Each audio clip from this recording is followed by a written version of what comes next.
Hi friends, எல்லோரும் எப்படி இருக்கீங்க? வாங்க வீடியோக்குள்ளே போகலாம். இது ஒரு பூஜா விலாக் தான். இந்த விலாகில் நம்ம ஒரு வழிபாட்டு முறையை பற்றி தான் பார்க்க போகிறோம். என்ன வழிபாட்டு முறை அப்படின்னா, சத்யநாராயண பூஜையோட வழிபாட்டு முறைகள் பற்றி தான் பார்க்க போகிறேன். எளிமையான செய்முறை விளக்கத்தோடு உங்களுக்கு இதில் நான் சொல்ல போகிறேன். முதல்ல இந்த பூஜைக்கு ஏன் சத்யநாராயண பூஜை அப்படின்னு பேர் வந்ததுன்னு பார்க்கலாம். ஒரு முறை நாரதர் பூலோகத்துக்கு வந்திருந்தார். பூலோகத்தில் பார்க்கும்போது இங்கே இருக்க மக்கள் எல்லாருமே கஷ்டப்பட்டுக்கிட்டு இருந்தாங்க. பணம் இருந்தாலும் கஷ்டப்படுறாங்க, பணம் இல்லாமலும் கஷ்டப்படுறாங்க. ஒருத்தவங்க ஒரு விதமான துன்பங்களை அனுபவிக்கிறாங்க அப்படின்னு பார்த்த நாரதர் மேலே போயிட்டு நாராயணர்கிட்ட சொல்கிறாரு, கீழே உள்ளவங்க எல்லாருமே ரொம்ப கஷ்டப்பட்டுட்ருக்காங்க, பெருமாளே என்ன பண்ணுறது அப்படின்னு தெரியல அப்படின்னு அவர் சொன்னார். அதுக்கு உடனே நம்மளுடைய நாராயணர் என்ன பண்ணலாம் அப்படின்னு சொல்லு அப்படின்னு கேட்டார் நாரதர்கிட்ட.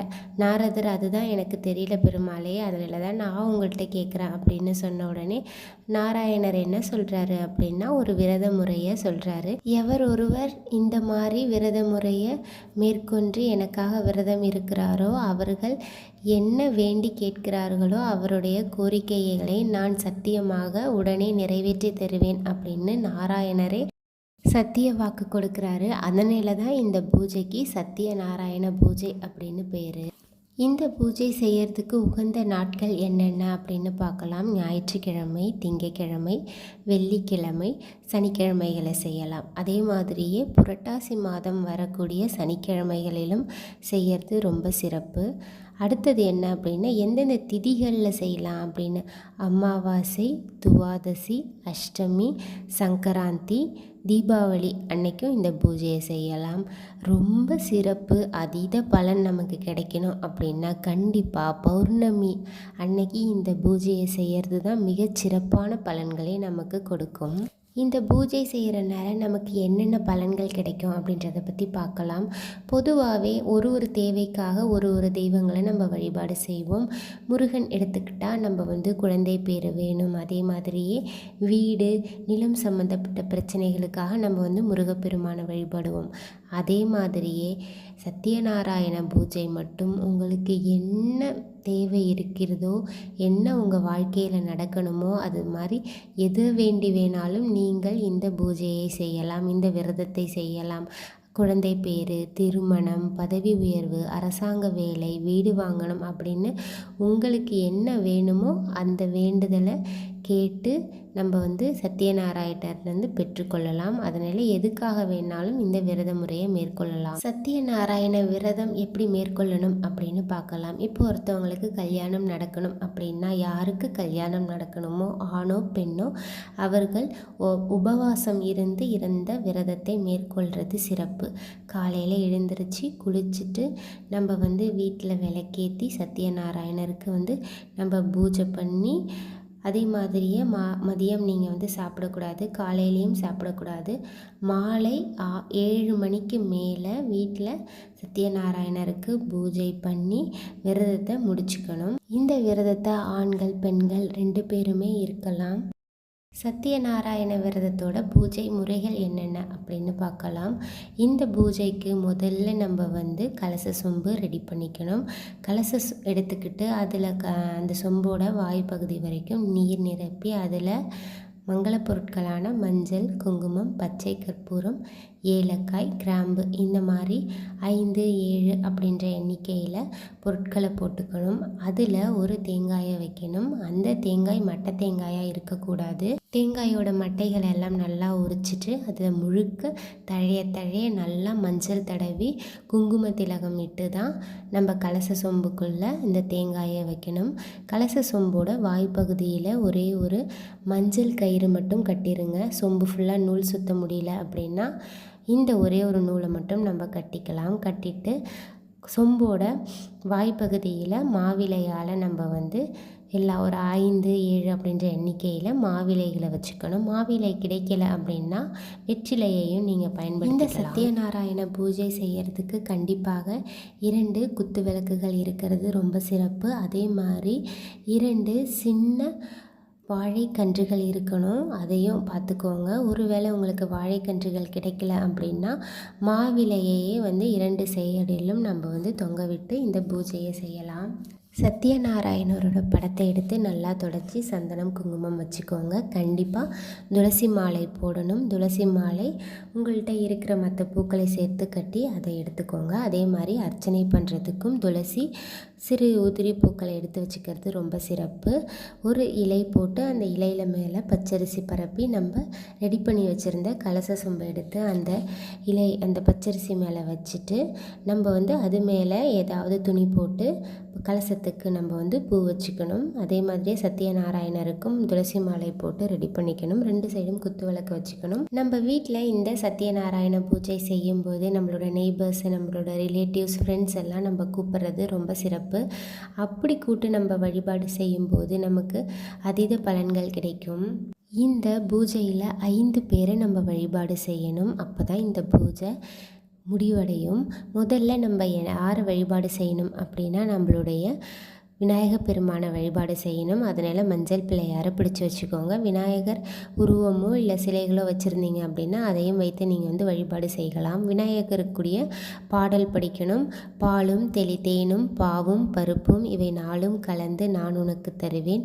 கோலம் செய்துங்க கரிமுகத்து தூமணியே நீ எனக்கு சங்கத்தமிழ் 3ம் தா அப்படின்ற விநாயகர் மந்திரத்தை சொல்லணும். இது சொல்ல முடியல அப்படின்னா ஓம் கம் கணபதியே நமக அப்படின்ற இந்த ஒற்றை வரி மந்திரத்தை சொல்லணும். 2வது யாருக்கு வழிபாடு செய்யணும் அப்படின்னா நம்மளுடைய குலதெய்வத்துக்கு வழிபாடு செய்யணும். குலதெய்வத்தை மனசில் நினச்சிக்கோங்க. குலதெய்வத்துக்கான மந்திரங்களை சொல்லுங்கள். 3வதாக நம்ம நவகிரகங்களை வழிபாடு செய்யணும். நவகிரகங்களுக்கு பூஜை செய்யணும். அதனால தான் நவதானியங்களை நான் எடுத்து வச்சுருக்கேன். 9 நவதானியங்கள்னு சொல்லப்படுற நெல், கோதுமை, துவரை, எள்ளு, கொண்டக்கடலை, பாசிப்பயிறு, மொச்சை, உளுந்து, கொள்ளு இந்த மாதிரி 9 நவதானியங்களை நீங்கள் எடுத்துக்கணும். 9 தானியங்களை தனித்தனியாக எடுத்துக்க முடியல அப்படின்னா ஒரே ஒரு பிளேட்லேயோ அப்படி இல்லைனா இலையிலையோ 9 நவதானியங்களையும் நீங்கள் சேர்த்து வைத்தும் பூஜை செய்து கொள்ளலாம். இந்த பூஜையில் 4வதாக நம்ம யாரை வழிபாடு செய்யணும் அப்படின்னா நம்ம கலசத்தை தான் வழிபாடு செய்யணும். கலசத்தில் நம்மளுடைய நாராயண பெருமாளை எழுந்தருளிய செய்யணும் அப்படின்றதுக்காக கலசத்தை வந்து நம்ம வேண்டிக்கணும். இந்த கலசத்தில் இருக்கிற சாதாரண நீர் புனித நீராகி என்னுடைய வேண்டுதலை நிறைவேற்றி என்னுடைய வழிபாட்டுக்கு உதவி செய்ய வேண்டும் அப்படின்னு புனித நீர்களான கங்கா, யமுனாவை நம்ம வழிபாடு செய்யணும். 5வதாக தான் நாம் வந்து சத்யநாராயணரை வழிபாடு செய்யணும். சத்யநாராயணரை வந்து வழிபாடு செஞ்சு துளசியால் 108 முறை அர்ச்சனை செய்யணும். ஓம் சத்யநாராயணரை போற்றி அப்படின்ற இந்த மந்திரத்தை சொல்கிறது நல்லது. இந்த மந்திரத்தை தவிர சத்யநாராயண பூஜையில் சொல்ல வேண்டிய பதிகங்கள், பாடல்கள் நிறைய இருக்குது. அந்த பாடல்களை நம்ம சொல்லணும். சொல்ல முடியல அப்படின்னாலும் அன்னைக்கு அந்த பாடல்களை நம்ம கேட்கலாம்.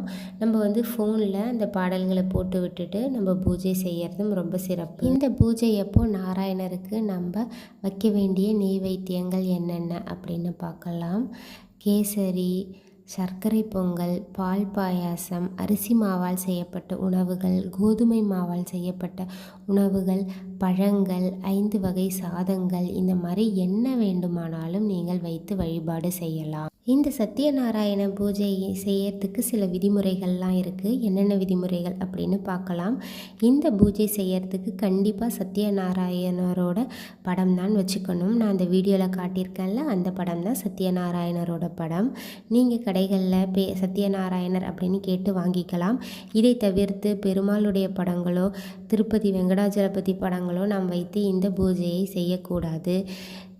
நாராயணர் வந்து பெருமாளுடைய ஒரு அவதாரம் என்றாலும் நம்ம வந்து சத்யநாராயண பூஜை அப்போ சத்யநாராயணருடைய படத்தை வைத்து தான் பூஜை செய்ய வேண்டும். 2வது விஷயம் என்ன அப்படின்னா, ஒரு முறை இந்த பூஜையை நீங்கள் உங்கள் வாழ்க்கையில் செஞ்சிட்டிங்க அப்படின்னா உங்களுடைய வாழ்க்கையின் கடைசி வரைக்கும் இந்த பூஜையை தொடர்ச்சியாக செய்து கொண்டே இருக்க வேண்டும். இந்த பூஜையை நடுவில் நிறுத்தக்கூடாது. வருஷம் முழுக்க நம்மளால் இந்த பூஜையை செய்ய முடியல அப்படின்னாலும் வருஷத்தில் ஒரு நாள் அப்படின்னு சொல்லப்படுற சித்திரை மாதம் வரக்கூடிய சித்ரா பௌர்ணமி அன்னைக்கு இந்த பூஜையை செய்கிறது ரொம்ப சிறப்பான பலன்களை கொடுக்கும். மூன்றாவது விஷயம் என்ன அப்படின்னா, இந்த பூஜையை கண்டிப்பாக மாலை நேரத்தில் 7 மணிக்கு மேலே தான் செய்யணும். நம்ம வானத்தில் எப்போ நிலவு சந்திரன் தெரிகிறாரோ அதுக்கப்புறம் தான் இந்த பூஜையை செய்ய ஆரம்பிக்கணும். அதே மாதிரியே நம்ம இந்த பூஜையை வீட்டில் செஞ்சு முடித்த பிறகு வெளியில் போய் சந்திர பகவானுக்கு தீப தூப ஆராதனையெல்லாம் காட்டி அதுக்கப்புறம் தான் நம்மளுடைய உபவாசத்தை முடிச்சுக்கிட்டு பூஜையில் வைத்த உணவுப் பொருட்களை சாப்பிடணும். இந்த பூஜையில் நாராயணருக்கு வைத்த உணவுப் பொருட்களை நம்ம தூக்கி கொட்டுற மாதிரி வச்சுக்கக்கூடாது, வேஸ்ட் பண்ணக்கூடாது. அளவாக செஞ்சு அதை நம்ம உடனே சாப்பிட்றணும். இந்த பூஜையை சாமி ரூம்லேயும் செய்யலாம், அப்படி இல்லை அப்படின்னா உங்கள் வீட்டில் ஹாலில் கூட செய்யலாம். இந்த பூஜை செய்கிறதுக்கான சரியான திசை என்ன அப்படின்னா கிழக்கு மற்றும் மேற்கு. இந்த பூஜையப்போ கண்டிப்பாக சத்யநாராயணருடைய கதைகள் பாடல்களை படிக்கணும், கேட்கணும். இவ்வளோ சிறப்புகள் பொருந்திய இந்த விரதத்தை வருகின்ற சித்ரா பௌர்ணமி அன்னைக்கு கண்டிப்பாக எல்லாரும் வீடுகளில் செஞ்சு சத்யநாராயணருடைய அருளையும் உங்களுடைய வேண்டுதலையும் நிறைவேற்றிக்கோங்க. உங்களுக்காக நானும் வழிபாடு செய்கிறேன். இந்த வீடியோ உங்களுக்கு பிடிச்சிருக்கும்னு நினைக்கிறேன். வீடியோ பிடிச்சிருந்தது அப்படின்னா ப்ளீஸ் நம்ம சேனலை சப்ஸ்கிரைப் பண்ணி சப்போர்ட் பண்ணுங்கள். நம்ம சேனலில் இது மாதிரி நிறையா வீடியோஸ் இருக்குது. அடுத்த வீடியோ என்ன போடணும் அப்படின்றத பற்றி உங்களுக்கு ஏதாவது கருத்து இருந்தது அப்படின்னா அதை கமெண்ட் பண்ணுங்கள். நிறைய பேர் வீடியோ பார்க்குறீங்க, ஆனால் சப்ஸ்கிரைப் பண்ண மறந்துடுறீங்க. நான் சில ஷார்ட்ஸ் போடும்போது நீங்கள் அன்னைக்கு உங்களால் பார்க்க முடியாமல் அடுத்த நாள் கேட்குறீங்க, நாங்கள் அதை மிஸ் பண்ணிட்டோம் அந்த பூஜை. அதனால் கண்டிப்பாக எல்லோரும் சப்ஸ்கிரைப் பண்ணி வச்சு நோட்டிஃபிகேஷனை ஆன் பண்ணி வைங்க. அப்போ தான் நான் போடுற வீடியோவாக இருக்கட்டும், ஷார்ட்ஸாக இருக்கட்டும் உங்களுக்கு உடனே ரீச் ஆகும். இந்த வீடியோ பிடிச்சிருந்தது அப்படின்னா ப்ளீஸ் சேனலை சப்ஸ்கிரைப் பண்ணி சப்போர்ட் பண்ணுங்கள். தேங்க்யூ ஃபார் வாட்சிங்.